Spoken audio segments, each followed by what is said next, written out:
இந்த வார்த்தைகள் நிச்சயமாக நம்ம வாழ்க்கையை பலப்படுத்தும் என்று நான் நம்புகிறேன்.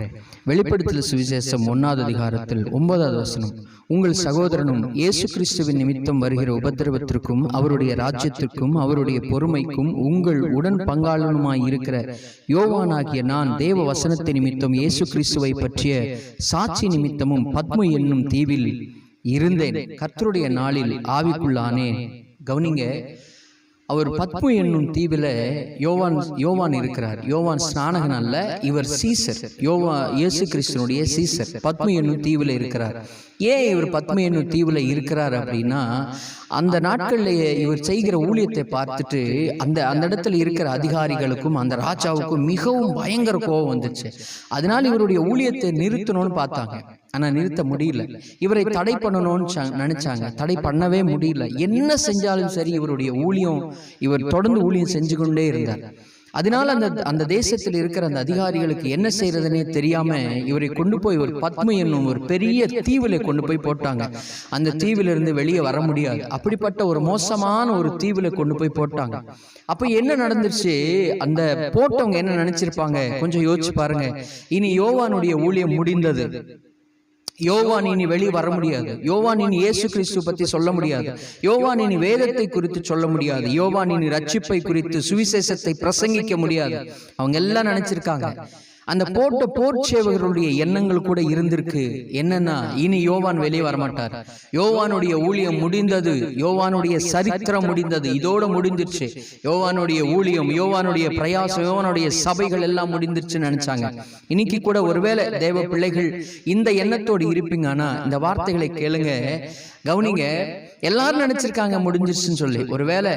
ஒருவேளை யோவானுடைய உள்ளத்திலே கூட இனி இந்த தீவில வெளிச்சம் இல்ல, இந்த தீவில இருந்து நம்ம வெளியே போக முடியாது, இந்த தீவில நம்ம ஊழியம் யாருக்குமே செய்ய முடியாது, இந்த தீவில இருந்து முடிந்தது நம்ம ஊழியம் நினைச்சிருக்கலாம்.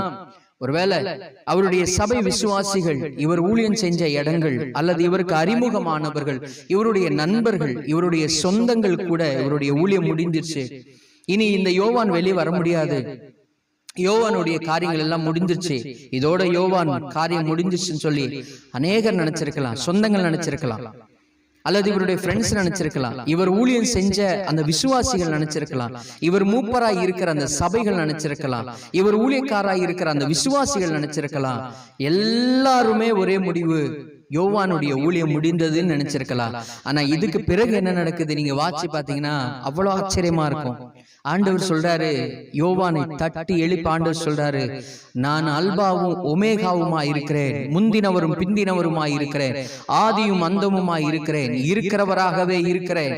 நீ இனி 7 சபைகளுக்கு எழுது, நான் சொல்ற காரியங்களை எழுது, சபைகளை இருக்கிற காரியங்களை எழுது, சபைகளை பலப்படுத்தும்படி எழுது, சபைகளை தட்டி எழுப்பும்படி எழுது, சபைகள் என்னுடைய வருகைக்கு ஆயத்தமாகும்படி எழுதுன்னு சொல்லி அந்த யோவானுக்கு ஆண்டவர் வெளிப்படுத்துகிறார்.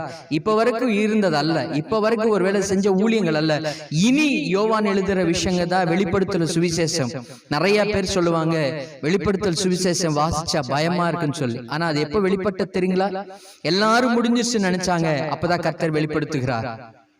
எல்லாரும் முடிஞ்சிருச்சு நினைச்சாங்க, அப்பதான் ஆண்டவர் சொல்றாரு, மேலேறி வா, இதற்கு பிறகு நடக்கிற விஷயங்களை உனக்கு வெளிப்படுத்தணும், உன்னோடு கூட பேசணும்னு சொல்லி ஆண்டவர் அதற்கு பிறகு வெளிப்படுத்துகிறார். நிறைய விஷயங்களை சபைகளை குறித்து, சபைகளுக்குள் இருக்கிற குறைகள், சபைகளுக்குள்ள இருக்கிற நிறைகள், சபைகள் செய்ய வேண்டிய விஷயங்கள், சபைகள் விட வேண்டிய விஷயங்கள், சபைகள் சேர்த்து கொள்ள வேண்டிய விஷயங்கள், சபைகள் வெறுக்க வேண்டிய மனிதர்களை குறித்து தேவன் வெளிப்படுத்துகிறார்.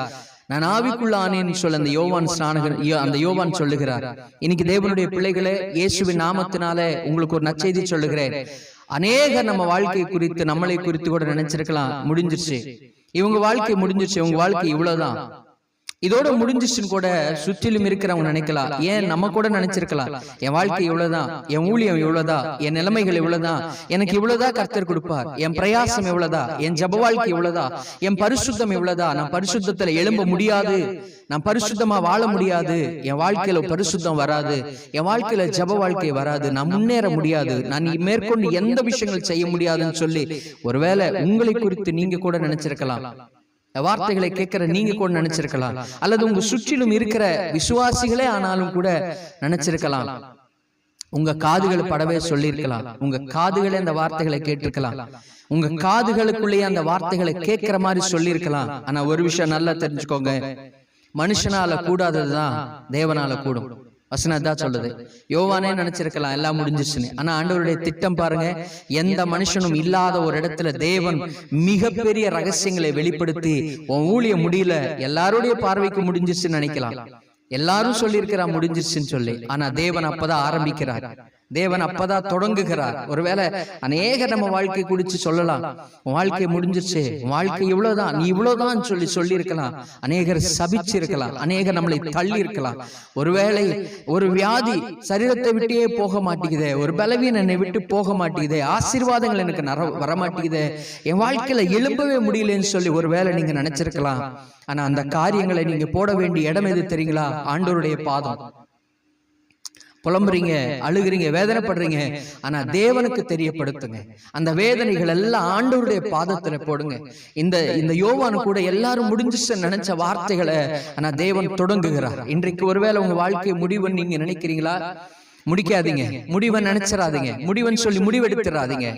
ஒருவேளை இந்த தானியேலுக்கு சோதனை வந்துச்சு, சாத்ராக் மேஷாக் ஆபேத்நேகோவுக்கு சோதனை வந்துச்சு. காரணம் என்ன தெரியுங்களா? அதுக்கு பிறகு எழுதப்படுகிற வார்த்தைகளை யோசிச்சு பாருங்க. தானியேலுடைய தேவனே தேவன், அவருடைய நண்பர்களுடைய தேவனே தேவன் சொல்லப்பட்டது. யாத்ராகமத்துல வாசிக்கிறோம், பின்னாடி பார்வோன் முன்னாடி கடல் இருந்த நேரத்துல அந்த ஜனங்களுக்கு என்ன செய்யறதுன்னே தெரியாம அந்த ஜனங்க சொல்றாங்க, சாகவா கூப்பிட்டு வந்தீங்க. ஆனா மோசேங்கிற தேவ மனுஷனோ தேவனை நோக்கி கூப்பிடுகிறார். அப்ப ஆண்டவர் சொல்றாரு, இன்று நீங்க அந்த கடலை தாண்டி போயிருங்க, இந்த கடல்ல இருந்து நீங்க கடந்து போயிருங்கன்னு சொல்லி இந்த மோசே சொல்லுகிறார், இன்று காண்கிற எகிப்தியனை நீ என்றைக்குமே காண மாட்டாய். நாம முடிவுன்னு நாம நினைக்கிறோம், சுத்திலும் இருக்கிறவங்க முடிவுன்னு நினைக்கிறாங்க. ஆனா தேவனுடைய வார்த்தையோ அது முடிவல்ல, அது தொடக்கமா இருக்கும். அது முடிவல்ல, அது ஆரம்பமா இருக்கும். உங்க வாழ்க்கை இயேசுக்கு கொடுங்க. பாருங்க, ஒரு செல்போன் ரிப்பேர் ஆயிடுச்சுன்னா அந்த செல்போன் கடைக்கே கொண்டு போவோம். பல இரும்பு கடைக்கா கொண்டு போக மாட்டோம், செல்போன் கடைக்கு தான் கொண்டு போவோம். ஒரு ஃப்ரிட்ஜ், ஒரு ஏசி அல்லது ஒரு ஃபேன் ரிப்பேர் ஆயிடுச்சுன்னா அது எந்த கடையில ரிப்பேர் பண்ணுவாங்களோ அங்கதான் கொண்டு போவோங்க. ஆனா மனுஷனுக்கு நமக்கு சோதனை வந்தா மாத்திரம் ஏன் மனுஷனை தேடுறோம்? இந்த சோதனைக்கு எப்படியாவது யார் மூலியமாவது ஒரு விடுதலை வரட்டும் சொல்லி மனுஷனை தேடாதீங்க. அதை மாற்றுகிற வல்லமை உள்ளவர் தேவனே. மனுஷனை படைத்தது தேவன், இயேசு. அவர்கிட்ட கொடுங்க, அதை சரி பண்ணுவார்.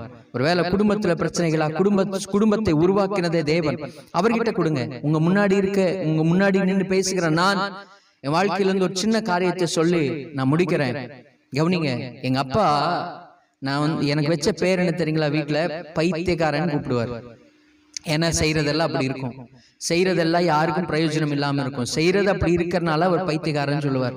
நான் ரட்சிக்கப்பட்டப்போ என்னை வீட்டை விட்டு துரத்திட்டாங்க. துரத்துனதுக்கு பிறகு என்னுடைய தங்கச்சிக்கு மேரேஜ் ஃபிக்ஸ் பண்ணாங்க, மேரேஜ் பண்ணாங்க. அப்ப அந்த நேரத்துல எல்லாம் சொந்தக்காரங்க கேட்டாங்க, உங்க பையன் எங்க அப்படின்னு. அப்ப எங்க அப்பா சொன்ன பதில் என்ன தெரியுங்களா? நான் இங்க இல்ல, எனக்கு தெரியவே தெரியாது, மேரேஜ்னே தெரியாது, அவ்வளவு தூரத்துக்கு என்னை துரத்தி விட்டாங்க. என்ன காரணம் தெரியுங்களா? இயேசுவை ஏற்றுக்கொண்டேன், அது ஒரே காரணம் தான். நல்லா தெரிஞ்சுக்கோங்க, கேளுங்க ஒரு விஷயத்த. அப்ப அந்த மேரேஜ்ல எல்லாரும் கேட்டப்போ எங்க அப்பா சொல்லியிருக்கிறாரு, பையன் வந்து இறந்துட்டான். எப்படி, ஏன் இறந்துட்டான்னு யாருக்குமே தெரியலையே அப்படின்னு. அப்ப சொல்லியிருக்கிறார், லாரி அவர் மேல ஏறிச்சு, அதனால வந்துட்டு அவனை அடக்கம் பண்ண கூட முடியல, செத்து போயிட்டான்னு சொல்லிட்டாங்க. பாருங்க, அப்படி சொன்னார். அதுக்கப்புறம் அந்த மேரேஜ் முடிஞ்சிச்சு, எல்லாம் முடிஞ்சிருச்சு. அது எனக்கு நான் கேள்விப்பட்டப்ப கொஞ்சம் ஃபீல் பண்ணேன். இப்படி சொல்லிட்டாங்களா ஆண்டவர்? சரி, ஓகே, பரவாயில்ல, ஆண்டவருக்காக தானே. 11 வயசுல இருந்து குடிப்பழக்கம் இருந்தது, சிகரெட் பழக்கம் இருந்தது. கீழ்ப்படியாம நடப்பேன், சினிமா பார்க்காம என்னால் இருக்கவே முடியாது. அவ்வளோ குடிகாரனும் சினிமா பைத்தியமும் சிகரெட்டு பாக்கு எல்லா கெட்ட பழக்கங்கள் இருக்கிற என்ன அந்த இயேசு பரிசுத்தமாய் மாத்திருக்கிறார். இன்னைக்கு அநேகருக்கு பிரயோஜனமா மாத்துறார். நாட்கள் ஆயிடுச்சு, கொஞ்ச நாள் ஆகி எப்படியோ சமாதானமானதுக்கு அப்புறம் ஒரு நாள் நான் வீட்டுக்கு போயிருந்தேன். அப்ப எங்க அப்பா வந்து கொஞ்சம் இஷ்டம் இல்லாம ஏத்திக்கிட்டாரு. ஓகே, அவன் திருந்த மாட்டேங்கிறான், என்ன திருந்த மாட்டேங்கிறான், இயேசுவை விட மாட்டேங்கிறான்னு சொல்லி அப்படியே விட்டுட்டாரு. அப்ப அந்த நேரத்துல பாருங்க, நான் வீட்டுல ஒரு வாரம் இருந்திருப்பேன்.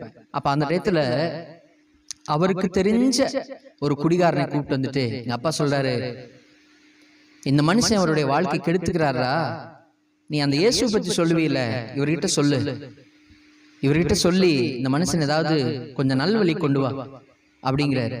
காரணம் என்ன தெரியுங்களா? கவனிங்க. அதே தகப்பன் தான் சொன்னார் இவன் செத்து போயிட்டான்னு சொல்லி. அதே தகப்பன் சொன்னார் இவன் பைத்தியக்காரன் சொல்லி. அதே தகப்பன் தான் வீட்டை விட்டு விரட்டிட்டாரு. ஆனா நாட்கள் வர நான் அப்ப கூட இந்த இயேசு என்னோடு கூட இருக்கிறாருன்னு சொல்லி ஏசப்பா உறுதியா பிடிச்சிட்டேன். ஏசப்பா உறுதியா நம்பிட்டேன். அவரே என் வாழ்க்கையை மாத்தினார். எனக்கு தெரியும் 11 வயசுல இருந்து குடிகாரனா இருக்கிற அந்த குடி பழக்கத்தை ஏசப்பா தான் மாத்தி இருக்கிறாரு. என்னுடைய பாவ பழக்கங்களை ஏசப்பா தான் மாத்திட்டார் அப்படின்னு சொல்லி அவரை பிடிச்சிருந்தேன். ஆனா யாரு விரட்டிட்டு இவன் செத்துட்டான்னு சொன்னாங்களோ அவங்களே சொல்றாங்க, சாக போற மனுஷனுக்கு நீ சுவிசேஷத்தை சொல்லு, இவனை மனுஷனா மாத்து.